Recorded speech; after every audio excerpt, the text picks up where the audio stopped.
बोदवड शहरात एक धक्कादायक घटना समोर आली आहे। घरफोडी करणाऱ्या आरोपी विरोधात पोलिसात तक्रार दिल्याच्या संशयावरून एका व्यक्तीची निर्घृण हत्या करण्यात आल्याची माहिती समोर आली आहे। या घटनेमुळे परिसरात भीतीचं वातावरण निर्माण झालंय। नागरिकांमध्ये संतापाची लाट उसळली आहे। मिळालेल्या माहितीनुसार घरात चोरी करणाऱ्या आरोपी विरोधात पोलिसात तक्रार करण्यात आली होती आणि याच कारणाचा संशय मनात धरून संबंधित व्यक्तीची हत्या करण्यात आल्याचं बोललं जात आहे। घटना उघडकीस येताच परिसरातील नागरिक मोठ्या संख्येने एकत्र आले आणि त्यांनी तीव्र संताप व्यक्त केला। घटनेनंतर बोदवड शहरात वातावरण तणावपूर्ण बनलंय। संतप्त नागरिकांनी पोलीस स्टेशन समोर ठिय्या आंदोलन करत आरोपींवर तात्काळ कठोर कारवाई करण्याची मागणी केली। वाढत्या जनक्षोभामुळे आता पोलीस प्रशासनाला सुद्धा परिस्थिती नियंत्रणात ठेवण्यासाठी मोठी कसरत करावी लागते।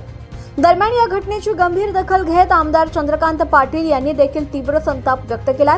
त्यांनी घटनेची माहिती देत थेट मुख्यमंत्र्यांशी चर्चा केली असून दोषींवर कठोर कारवाई करण्याची मागणी केल्याचं सांगितलं जात आहे।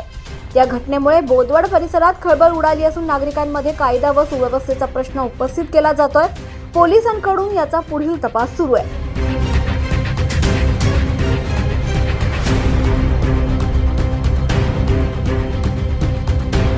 अन्सार पिंजारी यांच्या घरात 9 तारखेला चोरी झाली होती। 3-4.5 लाख रुपये गेले होते। त्यानंतर 2 लोक संशयित म्हणून नाव त्यांच्या पोलिसांनी 2 लोकांच्या चौकशीसाठी इथे बोलवलं होतं। त्या चौकशी अंती जो शहा नावाचा पोरगा आहे त्याला बोलवल्याच्या रागाच्या माध्यमातून त्याने सतत यांच्या घरी जाऊन धमकी देण्याचा प्रयत्न केला। त्यानंतर इथे येऊन सनी पोलिसांना पण सांगितलं की हा पोरगा येऊन सनी आमच्यासाठी धमकी देतोय, मारण्याची भाषा करतोय।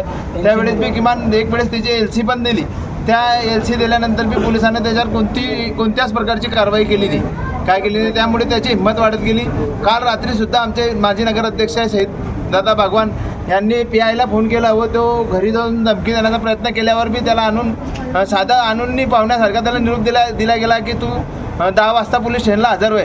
त्याच्यामुळे 10 वाजता तो हजर न होता त्याने घरी येऊन सरी वापस अन्सार पिंजारी या मुलाला डायरेक्ट मारून टाकण्याचा प्रयत्नात मारून टाकला डायरेक्ट। त्यानंतर आलेल्या या पोलीस स्टेशनच्या निष्काळजीपणामुळे त्याचा तो मयत झाला। ह्या सर्वसा जबाबदार हे इथील पोलीस स्टेशन आहे। त्या पोलीस स्टेशनच्या निष्काळजीपणामुळे त्याचा आज मयत झालेला आहे। 3 लेकरं त्याचे उघडे पडलेले आहे। त्याच्या पश्चात आई, वडील, भाऊ आणि मुलं यांचा कोणी वाली नाही आहे। याला सर्वसा जबाबदार पोलीस स्टेशन आहे।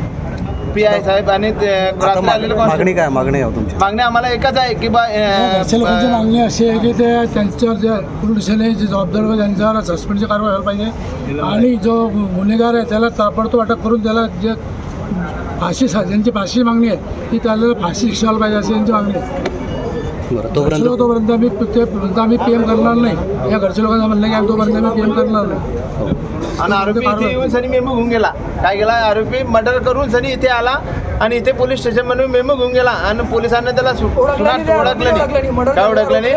तरी सुद्धा पोलिसांना हे पण माहित नाही की याने मर्डर केला बसवून ठेवल्याने ठाणे अंमलदाराने याला सोडून दिला आणि तो इथून फरार झाला। काय झाला? 24 लाईव्ह महाराष्ट्र न्यूजसाठी प्रतिनिधी पंकज तायडे, बोदवड।